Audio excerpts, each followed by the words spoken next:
এই যে ধান গাছগুলো দেখেন লাল হয়ে গেছে, তেঁতুলের মতো কালার হয়ে গেছে।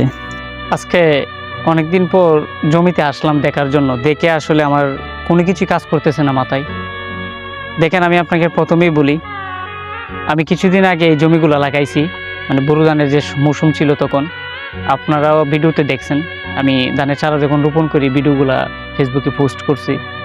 তো এখন আল্লাহর রহমতে আসলে আমি ধান গাছ লাগাইছি, ধান গাছগুলো খুব সুন্দর করে উঠতেছে। একসাথে দেখুন ধান বেরোচ্ছে এখন, মানে ধান চারা থেকে দানের বেরোনোর সময় মৌসুম এখন। তো অভাব যখন দেখা দেয় সব একসঙ্গে দেখা দেয়। কিছুদিন আগে আমার মোবাইলটাও নষ্ট হয়ে গেছে, তারপর 2 দিন হলো মাইক্রোফোনটা একদম ভেঙে গেছে, ডিভাইসটা সহ। জুতাও ছিঁড়ে গেছে, মানে শারীরিকভাবে আমি সুস্থ না। তো সব মিলে আল্লাহর প্রতি শুকরিয়া আদায় করছি। তারপরে আজকে খেতে আসলাম জমিতে আইসা একটা জিনিস খেয়াল করলাম, এই যে দেখেন, এই যে ধান গাছগুলো দেখেন লাল হয়ে গেছে, তেঁতুলের মতো কালার হয়ে গেছে।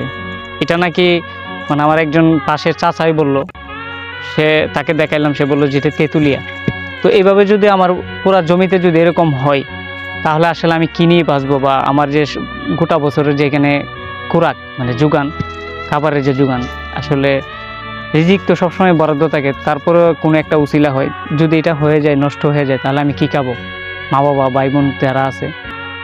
তো সব মিলিয়ে আল্লাহর প্রতি আমার একটা দোয়া থাকবে, এবং আপনারা দোয়া করবেন পাশাপাশি, যাতে করে আমি যেগুলো নষ্ট হয়েছে এগুলো তো বাতি দিলাম, বাকিগুলো যেন আমার ঘরে তুলতে পারি ধানগুলা, এবং ডাল থেকে চাল বের করতে পারি। সবাই দোয়া করবেন, আর আমার জন্য এতটাই দোয়া করবেন আমি যাতে ধৈর্য ধরতে পারি প্রত্যেকটা কাজে, এবং এই জার্নিতে আমি যেন সফল হতে পারি। সবাই আমার জন্য দোয়া করবেন, আমি আপনাদের জন্য দোয়া করি।